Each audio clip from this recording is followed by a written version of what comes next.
Minsan ang tanong natin, nandyan ba ang Diyos? Natutulog ba ang Diyos? Alam ba natin na ang Panginoong Jesus ay patuloy na lumalakad kasama natin?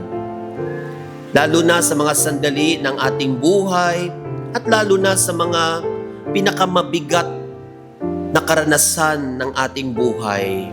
At ito ang katanungang minsan ay tumutukso sa ating isipan kapag tayo po ay nakararanas ng maraming paghihirap sa ating buhay.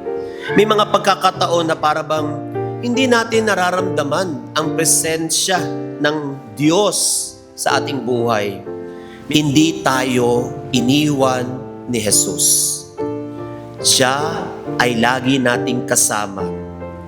Siya ay laging nandyan sa atin, lalo na sa mga panahon na tayo ay hirap, mabigat ang pakiramdam, sa panahon ng kabiguan, pinararamdam sa atin ng ating Panginoon, nandiyan lamang siya. Nariyan lamang siya at naghihintay na siya'y makilala natin. Muli, tanungin natin, nagtatanong tayo sa ating sarili, nasaan nga ba talaga ang Diyos? Ito ang maraming tanong sa mga taong ang isip ay sa sarili lamang. Ito yung mga tao na ang nararamdaman lamang ay yung hirap, yung dusa. Sa pagkabuhay ni Jesus, binigyan niya tayo ng pag-asa.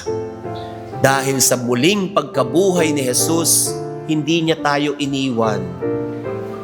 Ang kanyang pagkabuhay ay patuloy na pagsama, paggabay, pagtulong sa atin. Kaya nga, let us choose to be brave, not to be hopeless.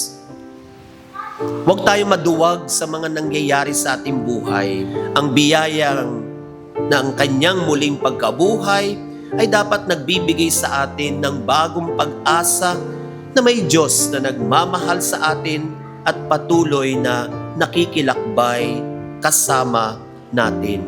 Kaya nga po, ang banal na misang ito ay muli nagpapaalala sa atin, hinding-hindi tayo iniiwan ng ating Panginoon. Siya'y patuloy na nasa sa atin, patuloy na gumagabay sa atin. Buhay ang Panginoon.